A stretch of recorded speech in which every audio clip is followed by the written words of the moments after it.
Well, thanks. I have 7,000 slides. Everything's on the screen. I have 50 minutes, so we're going to go fast. But let's begin with a word of prayer. Gracious Heavenly Father, as we begin this Holy Week, we remember Jesus. We remember who he was, what he did, and how he gave himself for us. So tonight, as we take this very quick look at the story of that week, I pray that you will open our hearts and our minds to be thankful for our Lord and Savior, Jesus Christ, and what this week means for all of us. So bless our time together, and may your Spirit open our hearts to the Scriptures. Amen. Well, there are a few individuals in history where the last week of their life is known by people.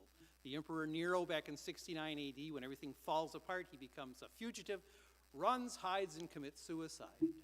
The last week of Abraham Lincoln's life in 1865, where he celebrates the end of the Civil War, has a couple of wonderful days of rejoicing, thinking of what's going to come, and then Ford's Theater. Or 1945, Adolf Hitler hunkered down in the bunker underneath the Reichschancellery in Berlin as his world falls apart, but he has fantastical hopes that he will be saved. He marries Eva Braun, and the next day they commit suicide. But the most famous week, last week of anyone's life, is the last week of Jesus' life, the week we call Holy Week, the week we're in now. And that's what I'd like to talk with you about tonight. I'm not going to talk about Easter tonight because with 50 minutes I can't do everything, but I'm going to talk about what happened between Palm Sunday and what happened on Good Friday, pulling from all four of the Gospels. And it's very important to know in the Gospels, the four Gospels, how important this story is, simply by the space given in the Gospels. The Gospel of Mark has 16 chapters. Chapters 11 through 16 deal with the last week of Jesus' life. The Gospel of Matthew has 28 chapters, and chapters 21 to 28 deal with the last week of Jesus' life, a quarter of the Gospel. The Gospel of Luke has 24 chapters, and chapters 19 through 24 deal with the last week of Jesus' life. And in John's Gospel, which has 21 chapters, there we go, chapters 12 through 20 deal with the last week of Jesus' life. And in fact, John's chapters 13 through 18 all take place on the day we call Maundy Thursday into the early morning hours of Good Friday. This is an important story.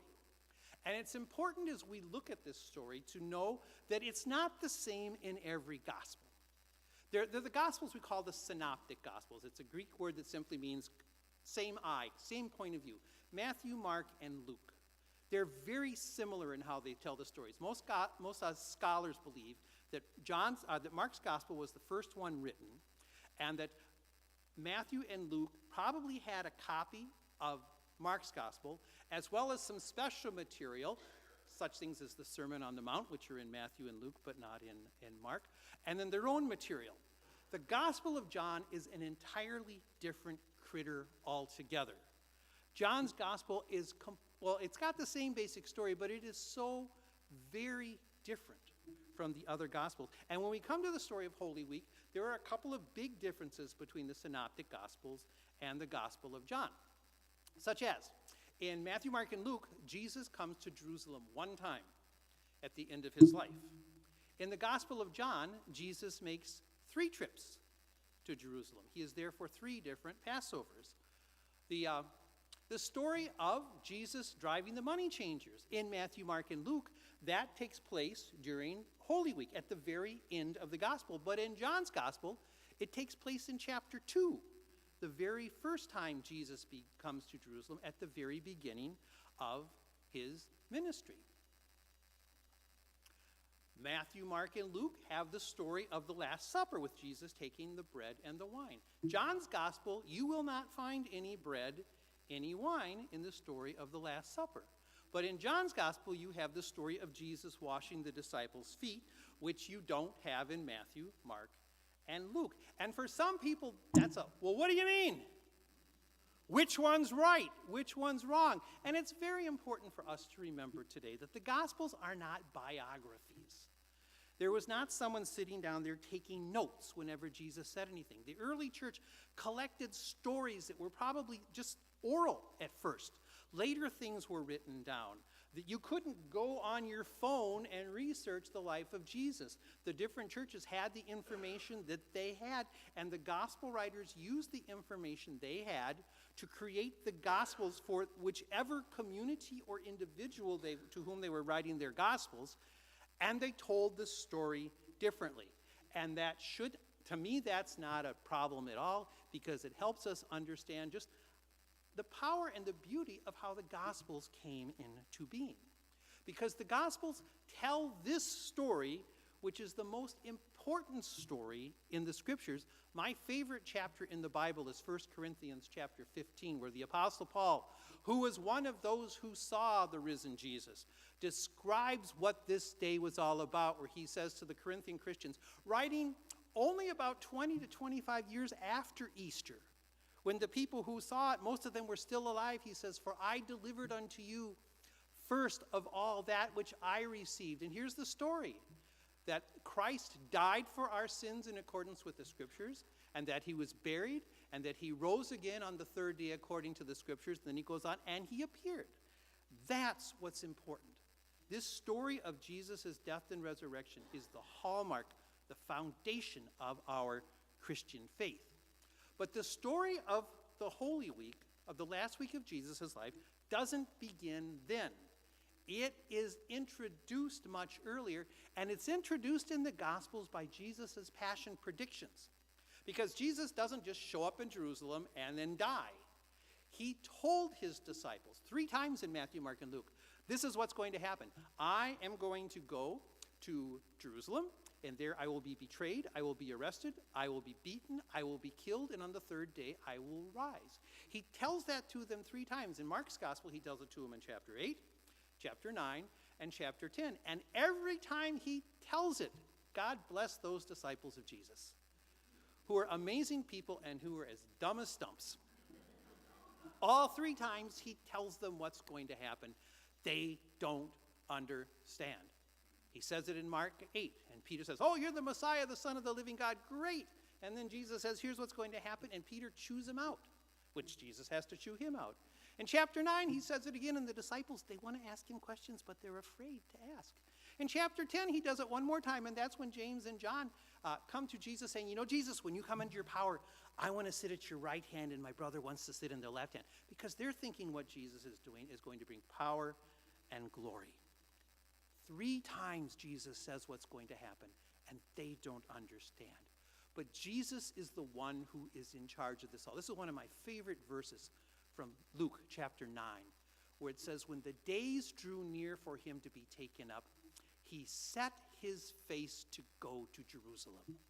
Jesus determines that he will go to Jerusalem, and there he will deal with what is to happen. And as Pastor Brian said in his sermon today, through everything that happens in these stories, Jesus is in charge. And you have to read the stories of a Holy Week, knowing that Jesus is in charge. And that's what I'm going to talk about. It starts with today. It starts with Palm Sunday, where Jesus arrives and he rides into Jerusalem. And as Pastor Brian said in his sermon today, he's the one who sets up, go get the donkey, okay? He sets it all up. And when he comes into Jerusalem, he rides from, on the right side is the Mount of Olives, which between the Mount of Olives and Jerusalem, which is dominated by the great Temple Mount on which the temple of Herod stood, is the Kidron Valley. So when Jesus comes to Jerusalem, he rides down the road, down the hill at the Mount of Olives, through the Kidron Valley, and up to the temple in Jerusalem. In fact, if you are a pilgrim today in Jerusalem, you still can walk down, maybe not the same road, but kind of close to the road is. The little thing with the gold on it, that's the Dome of the Rock. That's the Islamic mosque from the 7th, 8th century. But that is where the temple stood in Jesus' time. And as Pastor Brian said in his sermon today, Jesus comes into town riding on a donkey. Yankee Doodle, right? A kind of a strange thing. So why would he ride into town on a donkey? These stories are filled with prophecies and Old Testament imagery which Jesus fulfills. I collect Roman coins. I love Roman coins. You're going to see some Roman coins here. Sorry. but it comes with the territory. In Rome, when a general won a victory, he would come into town with a beautiful, they're called a quadriga. It's a chariot pulled by 4 horses. This is a denarius of the Emperor Augustus, the first emperor when Jesus was born, showing him in a triumphal procession in his quadriga, power and glory. But in ancient Israel, kings did not come into town riding on a horse in a chariot, because the Lord always wanted his kings to remember that he was in charge, the Lord was in charge, and they were servants. This prophecy from the Old Testament prophet Zechariah. Rejoice greatly, O daughter of Zion. Shout, O daughter of Jerusalem. Behold, your king is coming to you. He is just and having salvation, lowly and riding on a donkey, a colt, the foal of a donkey. So when Jesus comes into Jerusalem, he comes in a prophetic way. He comes as a king, but he comes as a humble king who serves the Lord. The people throw down the palm branches. We had the palm branches at home, and we have 3 cats, and I found out today that palm branches are poisonous to cats, so our kitties do not get the palm branches. But why did the people put palm branches down? That's kind of a strange thing to do. Pastor Brian talked to it. You're getting a lot of references to your sermon. I paid attention this morning. I want you to know that. Why were there palm branches? Well, there's a reason. We're told in the Gospels, the people spread their cloaks on the road. They spread branches that they cut from the fields. And the people, they shout, Hosanna, blessed is he that comes in the name of the Lord. The word Hosanna in Hebrew means save us. Why palm branches? Why throw their cloaks on the ground? Again, it fulfills prophecy. Psalm 118, which is a very important psalm for Jesus, says, blessed is the one who comes in the name of the Lord. Bingo, right out of the gospel. We bless you from the house of the Lord. The Lord is God, and he has given us light. Bind up the festal procession with branches and to the horns of the altar. Early altars had 4 horns on the corner, because if you were running and trying to escape and get sanctuary, if you grabbed onto one of the corners of the altar, the horns of the altar, it was like Ali Ali in free, okay? You were supposed to be safe. But again, what the people shout, what the people do, shows Scripture being fulfilled. And then I love how, especially in Mark's Gospel, how the story of Palm Sunday ends. Jesus gets to town, he goes into the temple, he looks around, and he leaves. It's hardly like he rides into Jerusalem and he is proclaimed king and worshiped and glorified by everyone. He comes and he has a look, and then he leaves town again. And that sets the stage for what's going to happen on Monday, Tuesday, and Wednesday. When I'm done, I'll try and leave you time. If you have any questions, you want to make any comments, you can do that at the end. Jesus spends Monday and Tuesday and Wednesday in the temple. It's important to understand what the temple in Jerusalem was like, this magnificent temple that had been under construction for about 70 years at this time. In the middle is the actual temple of the Lord. It's surrounded by a series of courtyards. The innermost courtyard was where the priests were and where Jewish men could go. There was a courtyard for the women, and then there was another courtyard where non-Jews could go. And then on the end with the red roof, the royal portico, that's where the next story takes place, which is Jesus driving the money changers out of the temple. If you know the story, there are men, they're changing money. They are selling animals, and Jesus comes in with a whip, and someone was asking, did Jesus ever get mad and raise his voice? Oh, yes. Oh, yes. He comes into the temple. He drives out the money changers. We'll talk about what he said, but why were there money changers and animals in the temple? It's very simple. It was business and religion. People would come to Jerusalem, and this was a temple where there was animal sacrifice. You have to imagine when you would come to Jerusalem, you would always see smoke coming up from the temple courtyards because animals were constantly being offered by individuals and by the people. If you were poor, like Jesus' parents when he was born and they had to make a sacrifice, you could buy a bird, or you could buy a donkey, or you could buy a goat or a sheep, or if you're really rich, you could buy an oxen. But when you came to the temple, wherever you came from the Roman Empire, you had to exchange your money because you'd come with all kinds of different money. And so, have you ever bought currency for a trip overseas? Have you ever noticed the banks make a little money on you? They call it an exchange rate.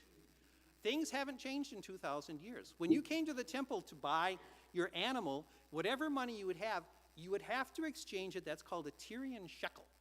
It's a silver coin about this big. And it's actually a pagan god, the god Melkart, on the front. I don't know why that was the coin they chose, but you had to have one coin. It was a big coin, and that's what you'd use to pay the temple tax. So you'd come and you'd exchange your coins for a shekel like that. Then you could buy your animal, and you could make your sacrifice. And the temple ran, and the money changers and the guys who sold the animals made some money, and the excess profits went to help run the temple. Jesus got a little mad that day. It says he comes with his whip. He says, "My house shall be called a house of prayer for the nations, but you have made it a den of robbers." And he drives out the money changers. It's not an accident that he does that. In Isaiah 56, you see on the last two lines, words of a prophet written 500-600 years before the time of Jesus. "For my house shall be called a house of prayer for all the people." And from Jeremiah, who lived 6 centuries before Jesus, where he says, "Has his house, which is called by his name, become a den of robbers in your sight?" When Jesus drives the money changers out of the temple, when he shouts what he shouts, he's fulfilling prophecy of what would be done to purify God's temple. In John's gospel, remember in John's gospel, Jesus drives the money changers out at the very beginning of his ministry.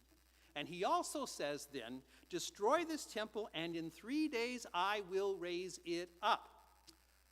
And it says then, he was speaking of the temple of his body. And after he was raised from the dead, his disciples remembered that he'd said this, and they believed the scriptures, that the word that Jesus had spoken.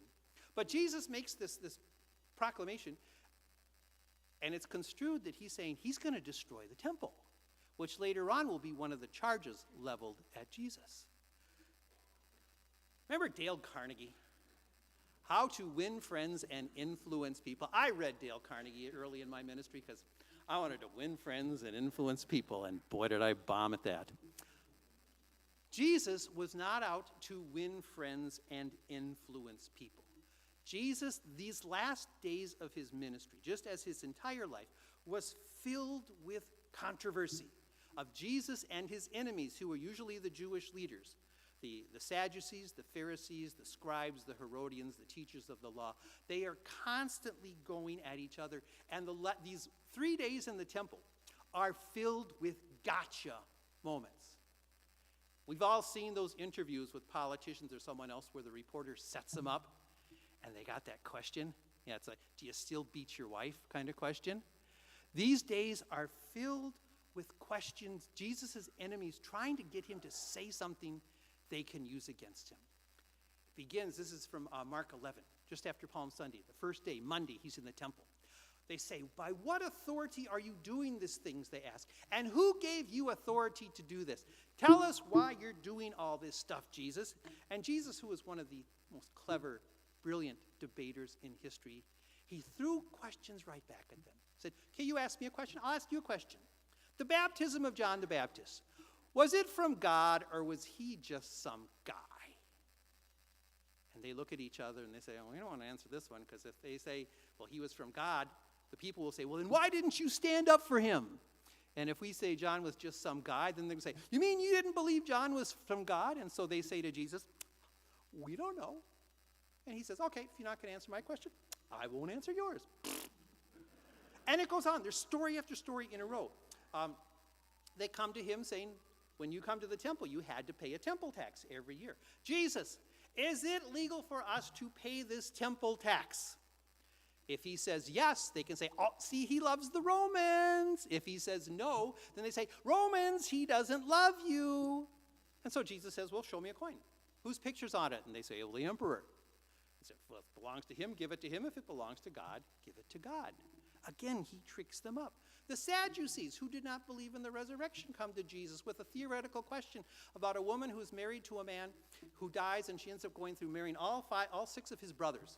And they all die, and in the end, when they go to heaven, they say, "Jesus, in heaven, whose wife is she?" And Jesus comes back and says, "You guys don't even believe in this." And again, he gives them an answer that stumps them. One more. A leader comes trying to trip Jesus up. "What's the greatest commandment, Jesus?" thinking, oh, he's going to say something that's going to get somebody mad. And Jesus responds, you shall love the Lord your God with all your heart, soul, strength, and mind, and love your neighbor as yourself.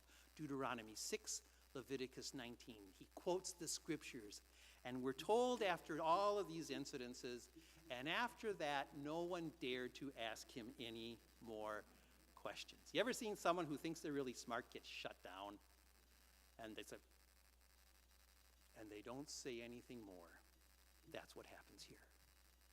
Jesus spends time on Monday, Tuesday, Wednesday, telling stories. Jesus was the great parable teacher. He tells them all through his ministry. He tells a whole bunch of parables in the temple on Monday, Tuesday, and Wednesday. And many of them are aimed at the very people who are trying to get him in trouble. At those Sadducees, those Pharisees, those scribes, those teachers of the law, those Herodians. He tells the parable of the wicked tenants, when the master is away, his tenants take over the vineyards. When he sends his son, they kill the son. Gee, killing the son of the master. Wonder what that might refer to. He tells the parable of the wedding feast, where the king, the Lord, holds this feast and invites his people to come, and they refuse to come.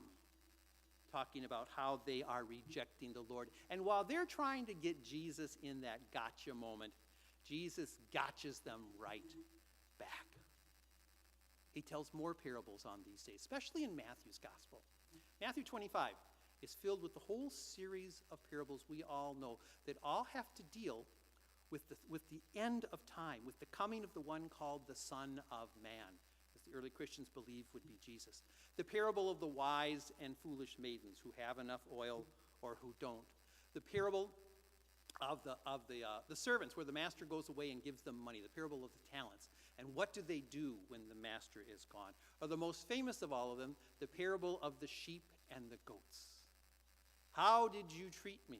Okay, I was hungry and you gave me something to eat. I was thirsty and you gave me something to drink.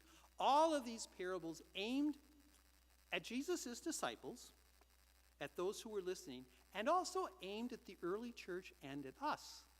Talk about, how do you live your life while you are waiting for the coming of the Son of Man? Do you live it faithfully? Do you live it prepared? These all end up with be prepared, stay on guard, stay awake, be ready. Don't be caught sleeping when that last time comes. And he does one other thing during these last days in the temple. He predicts the destruction of the temple. Now, it's hard for us in the United States, we who have a church like this, which is a very beautiful church, which has grown during the many years. In fact, it'll be 35 years ago, next month on the 16th, that we broke ground for that area out there. But imagine the temple in Jerusalem. The temple in Jerusalem, which was still under construction 70 years after it was laid down by King Herod the Great. And there's a story in the Gospels where Jesus' disciples, they say, look at this magnificent temple. And Jesus said to them, do you see these great buildings? Not one stone will be left here among another. They will all be thrown down.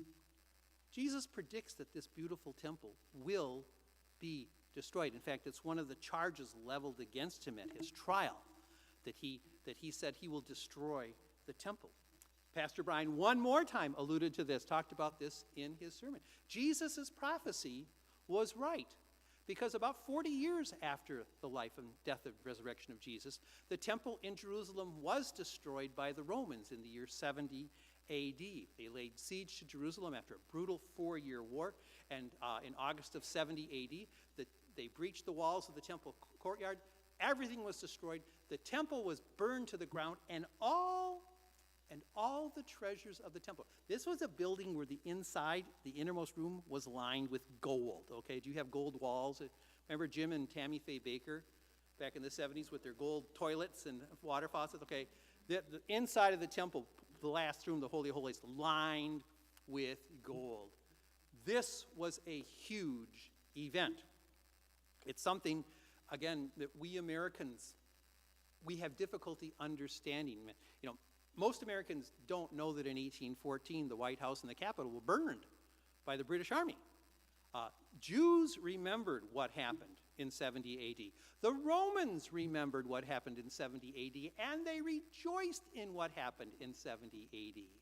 In the Forum in Rome is the arch of the Emperor Titus, who was the son of General Vespasian, who started the war with the Jews. Then he became emperor, and he let his son Titus finish the war.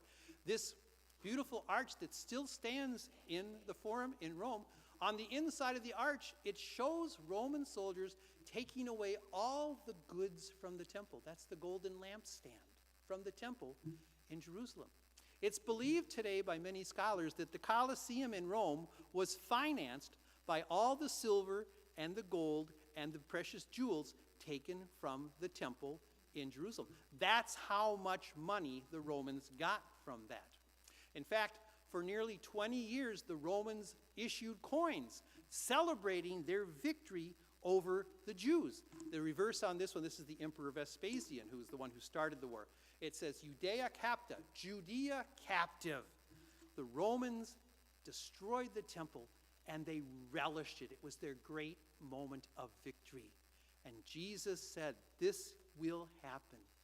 And it did happen. And one last thing happened on those days. Jesus gives it to his enemies with both barrels. He did not hold back. Especially to the Pharisees and the scribes, who thought they were so holy. And you know all the stories in the Gospels about Jesus, his opposition with all these guys. He just lets them know what he really thinks of them. Take some time and read Matthew chapter 23.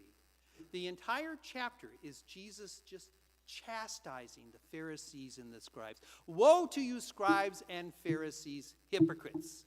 Saying after saying after saying, where he just lets them know all the things they are doing, which are hypocrite. The word hypocrite means, hypocrite in the ancient world was a mask an actor wore. We talked about being two-faced. That's what a hypocrite is. Actors on the Greek and Roman stage, they wore a mask over their face. So they had two faces, their real face and the mask. You're being two-faced, says Jesus. And again, how do you think his enemies are feeling when he's going on about all of this? And we're told, this is in Matthew 25 after all of this, and they plotted together to seize Jesus by stealth and kill him. But you need to understand, as we look at the Gospels, that this attempt to kill Jesus did not start in Jerusalem during the last week of his life. In Mark 3, there's a story where Jesus, at the beginning of his ministry in the synagogue in Capernaum, heals a man with a withered hand. And he asks his opponents, who are just glaring at him, is it right to do good on the Sabbath or to do evil? And he heals the man, and after he heals the man, we are told, then the Pharisees went out and they began to plot with the Herodians how they might kill Jesus. In John's Gospel, Jesus in chapter 11 raises Lazarus from the dead. It's his last great miracle before he goes to Jerusalem in chapter 12. Later on in chapter 11, that's where Caiaphas, the chief priest, says, you know what? He's got to die. It's better that one man dies than the Romans come down and destroy all of us. In fact, not only do they plot to kill Jesus, they plot to kill Lazarus again because he's bad PR. So poor old Lazarus is going to have to die twice. That's the influence Jesus has, and that's the violence and the hatred his enemies had toward him, which then leads to his betrayal. And one of the key questions we ask in the scriptures is, why did Judas, one of Jesus' 12 disciples, why did he betray Jesus? We don't really know, but the Gospels say a couple of things. In John's Gospel, we're told that Judas, who was in charge of the purse that Jesus' communal group carried, Jesus' ministry was financed by a number of rich women. We're told that in Luke chapter 8. Judas carried the money, and he would steal from them. So John's Gospel reminds us that Judas was a thief. There's a really interesting pair of passages in Luke's Gospel about the betrayal of Jesus. At the very end, chapter 4, Jesus' temptation, the beginning of his ministry, we're told, and when the devil had finished every test, he departed from him, from Jesus, until an opportune time. And when is the next time that Satan, the devil, is mentioned in Luke's Gospel? In chapter 22, when we're told, and then Satan entered Judas, surnamed Iscariot. who was numbered among the 12. So he went his way and conferred with the chief priests and the captains how he might betray him to them. Why 30 pieces of silver? Why that amount? Again, Scripture. In the Old Testament, in the book of Exodus, 30 pieces of silver was what you would pay for a slave. And Jesus will be handed over as one who is bought for and paid for by one of his own to his enemies. All of these stories have a meaning in Scriptures, which leads us to Maundy Thursday coming up. Now, we all know the story of Maundy Thursday. Jesus gathers with his disciples, and they're celebrating the Passover. And the Passover was the great celebration for the Jews. Back in the Old Testament book of Exodus, when they were slaves in Egypt, the last plague was the first death of the firstborn in Egypt. And the Lord commanded his people to sacrifice a lamb, to put the blood over the door of their house. And when the angel of death came upon Egypt, it would kill the firstborn in every Egyptian household. But it would see a house with blood, it would pass over. Oh, interesting how those names come about, isn't it? Huh? So when Jesus gathers with his disciples, he's in Jerusalem for the Passover, the great celebration for the Jews where people would come from all over the Roman Empire, and they gather to celebrate the Passover meal. And it is at this meal, as we hear at all of our services, that Jesus changes the meaning of the Passover. The bread and the wine in the Passover meal, there are several cups of wine and several times you eat bread, remembering when the people of Israel were captives in Egypt and they were freed.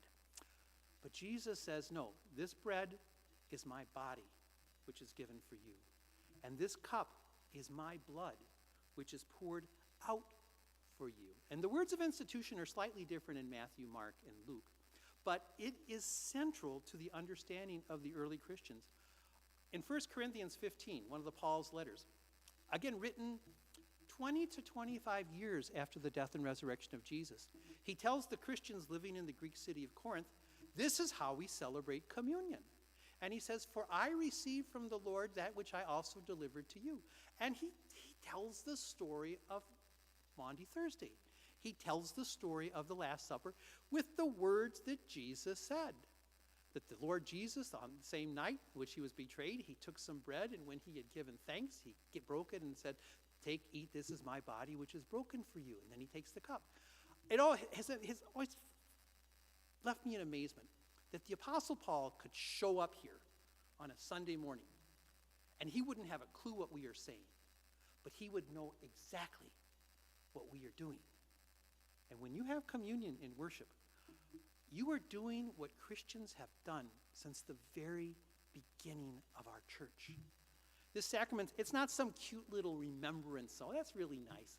It takes us back to that night, to what Jesus said and did for all of us. Other things happen that night. Jesus predicts what's going to happen to him. Peter, who brags, Jesus, everyone else may run away and leave you, but I'll die for you. I've got a sword. And Jesus says, you know what, Peter, tonight, before the night's up, you're going to swear up and down 3 times. You don't even know who I am. John's gospel tells the story quite differently. Let me just tell you how John tells the story of the last night of Jesus' life. It begins with this amazing verse, very beginning of the Last Supper. It says, Jesus, having loved his own who were in the world, he loved them to the end. Because he's about to show his great love for them. John 3:16, for God so loved the world that he gave his only begotten Son. Here's what his only begotten Son is going to do. He washes the feet of the disciples. And again, in an ancient household, the feet of dirty people, because you wore sandals and there was dirt roads, okay? We drive 43 every day, and it's been 2 years now. They're constructing it, and it's going to take forever, and then they're going to do 94, and we're always going to be driving through the dirt and the muck. It was the job of the lowliest servant in the household to wash the feet of the disciples. And when Jesus does that, this is one chapter after Mary has washed his feet with tears, preparing him for his burial.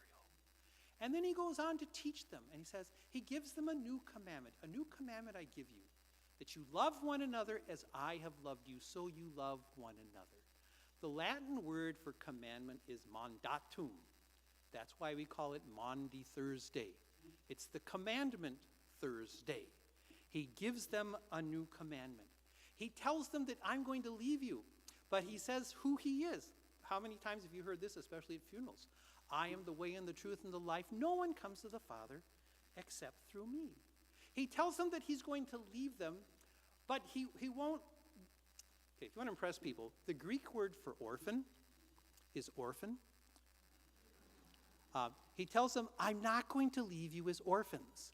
I will send the Spirit, the counselor, who will be there with you. And then he does this amazing thing.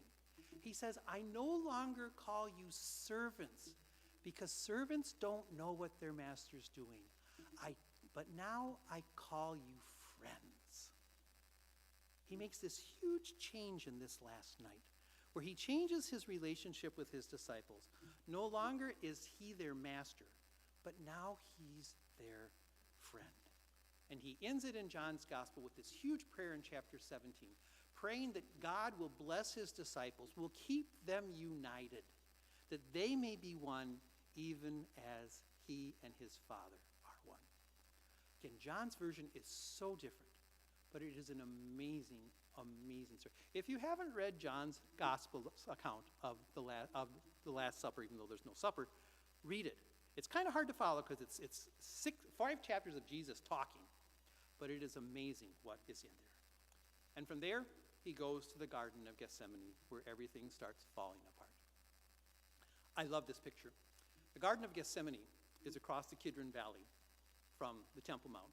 When Jesus went to the Garden of Gethsemane, and those of you who've been there, and Gethsemane simply means olive press, because they're olive trees. There are olive trees on the Garden of Gethsemane today that were probably there when Jesus was alive. That's how old. When Jesus goes to the Garden of Gethsemane and he prays, he can see the temple across the valley. And it is there he prays. I love the Lord's Prayer, but this to me is the most amazing prayer in all the scriptures. He says, Abba, which is in the language Jesus spoke, it's like Dad. Abba, Father, all things are possible for you. Remove this cup from me, yet not what I will, but what you will. He basically prays, I don't want to die. Please, I don't want to die, but I'll do what you want. Again, that talks to us about the one God so loved the world that he gave his only son, what his son gave for us. And while he is off praying, his disciples have all fallen asleep. And then Judas shows up with the temple guards, and he identifies Jesus by kissing him. That's why he kisses Jesus, to show the guards, this is the one you want. And they grab Jesus, and big brave Peter, who swore, I will die for you, Jesus, he whips out his sword, and what does he manage to do? He manages to cut off the ear of a slave. Okay, and Jesus then heals him. Jesus is then grabbed, and all of his, what do the big brave disciples do? They run away. In fact, in Mark's gospel, there is this fascinating little verse about that there was a young man who was following along when Jesus was taken away, and the guards see him, and they go to grab him, and he had a tunic wrapped around his waist, and they pull the tunic off, and he runs away naked. Now, some scholars speculate this might be a little autobiographical reference to the author of Mark's gospel, saying, I was there, and I'm not proud of myself. We don't know that, but it shows that's the disciples. They turn and run and leave Jesus alone. And he is hauled to the house of the high priest, where then begins this illegal trial. It's not held during the daytime. It's not held in public. It's an illegal evening, nighttime trial, where they have all these accusations made against Jesus. False witnesses come and say, he says he's the Son of God. He said he'd destroy the temple. He said he'd do this. He said he'd do that. And during most of it, Jesus stays quiet, except for a couple of times. In Mark's gospel, the chief priest said, are you the Messiah, the Son of the Blessed One? And Jesus says, and you will see the Son of Man. It's the way Jesus referred to himself, the Son of Man.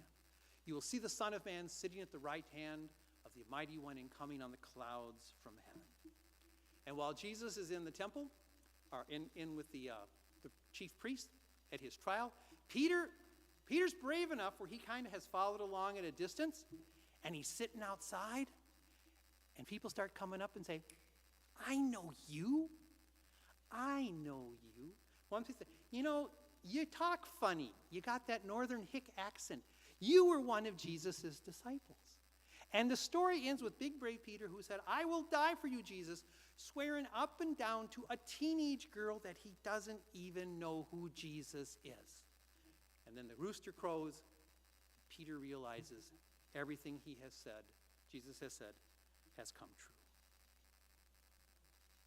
Jesus is hauled before Pontius Pilate, the Roman procurator, the Roman governor, who also talks to Jesus. He inquires about him. He grills him. He says, yeah, you've seen what the chief priests have said against you. Don't you have any answers? And Jesus remains silent. But in John's gospel, he doesn't. In John's gospel, he says, yes, are you a king? And Jesus says, you say that I am a king? And yes, I am. And it ends up with that famous quote where Pilate says, what's truth? Because Pilate, he doesn't want to get involved in all of this. And in Luke's gospel, Jesus is actually hauled off to King Herod. Not the King Herod of Jesus' birth, but one of his sons, King Herod Antipas.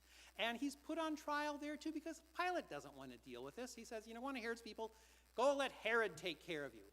And Herod doesn't want to have anything to do with Jesus either. He's fascinated by him. And Luke's gospel has this really interesting verse that day Herod and Pilate became friends because they'd always been enemies. Jesus unites them.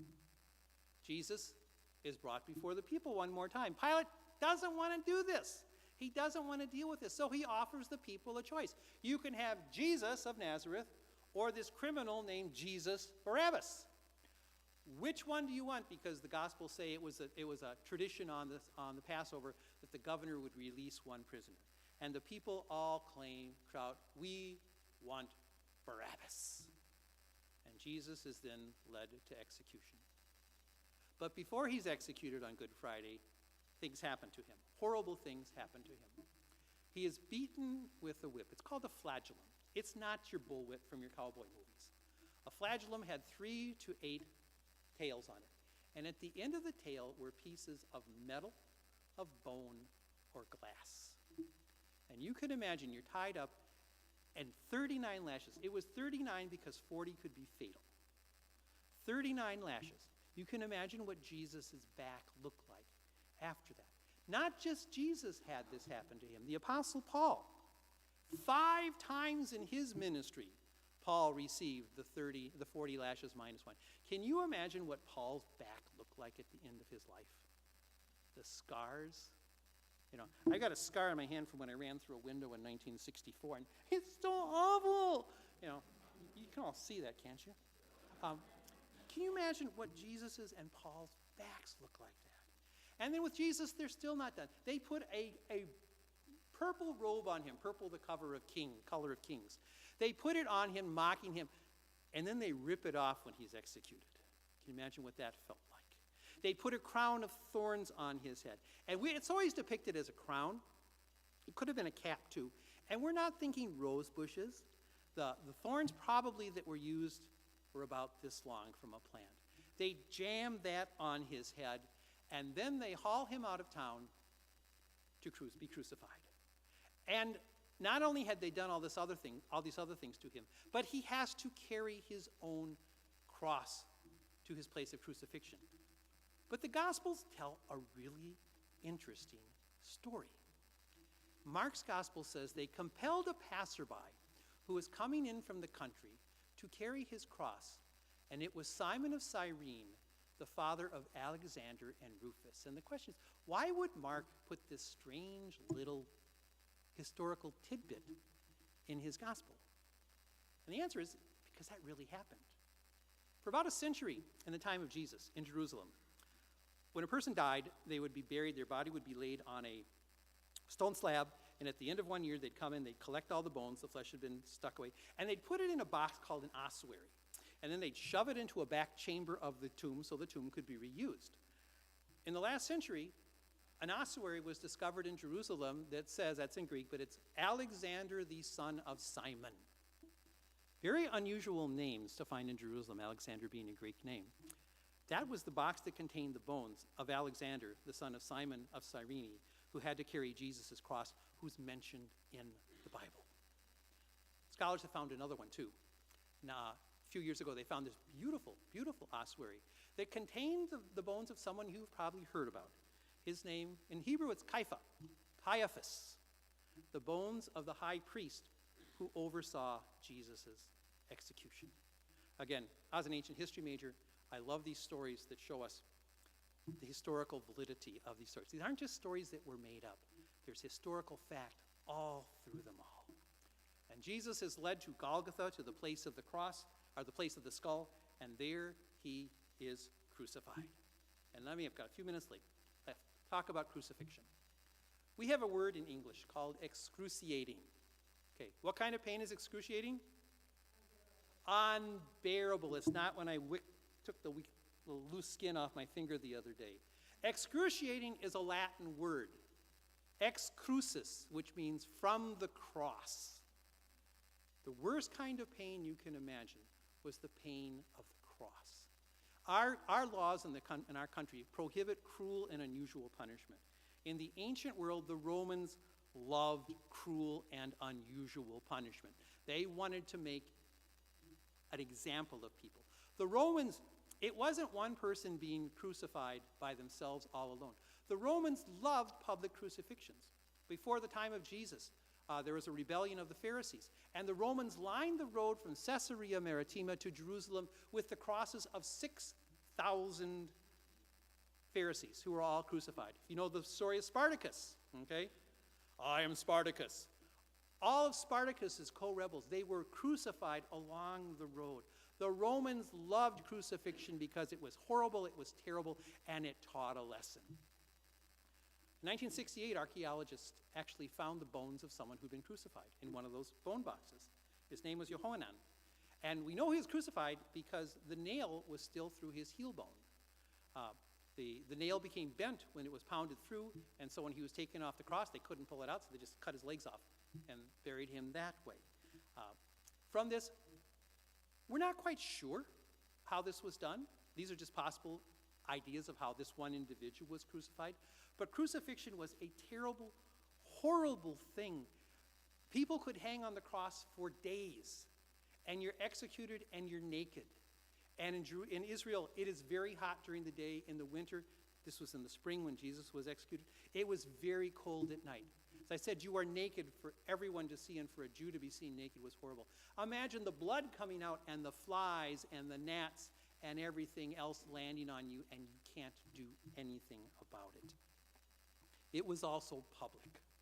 It was done for a purpose, so the people could see and they could learn a lesson. Don't mess with Rome.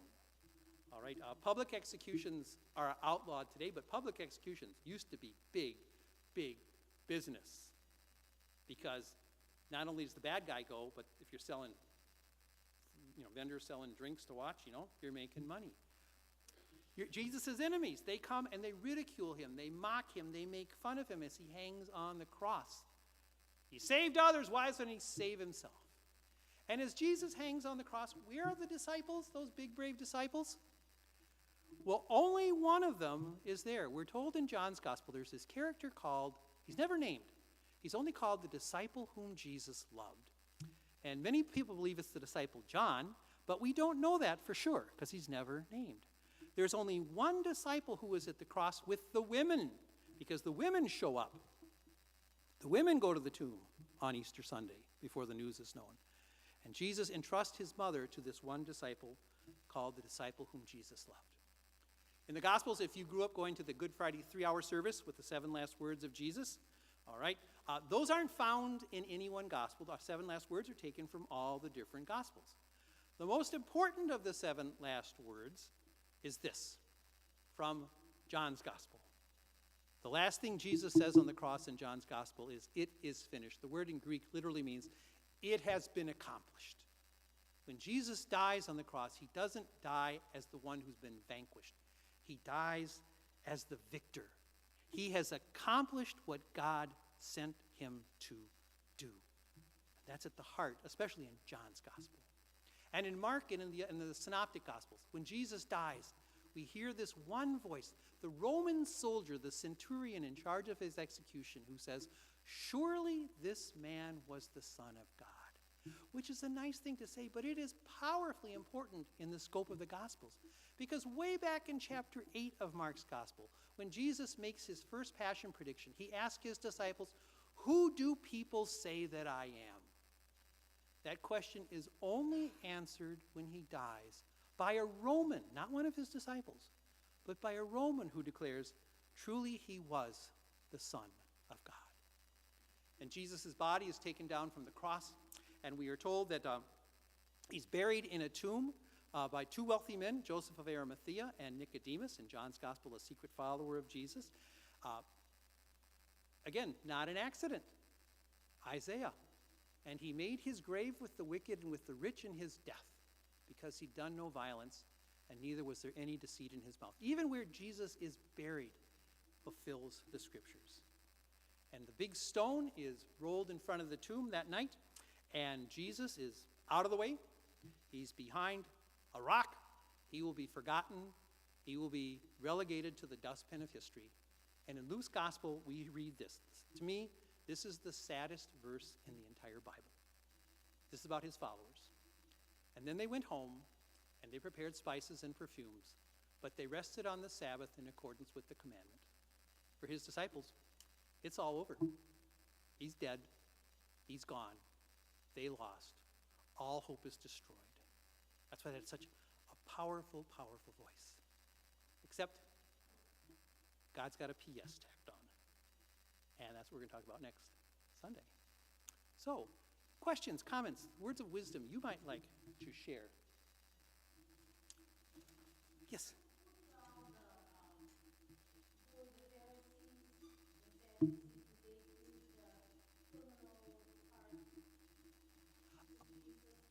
No, Jesus' trial was conducted by the chief priests.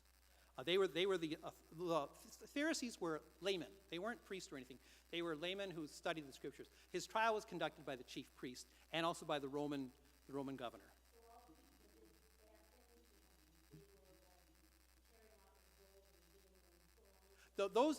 We were not sure exactly who was there that night. I mean, the soldiers did some of that, and some of it's done by the priest and those who are with the priest. We're not told exactly who all of those are. Yeah. So,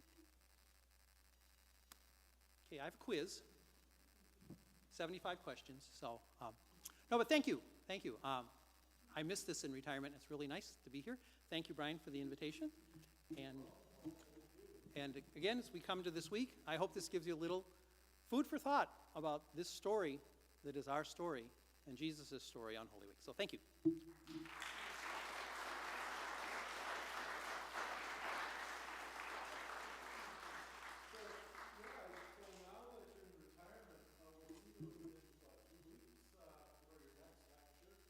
Yeah. Very good. I just want you to know, 54 minutes, okay? I had an hour. 6 minutes less. What could make Lutherans happier than to get done early?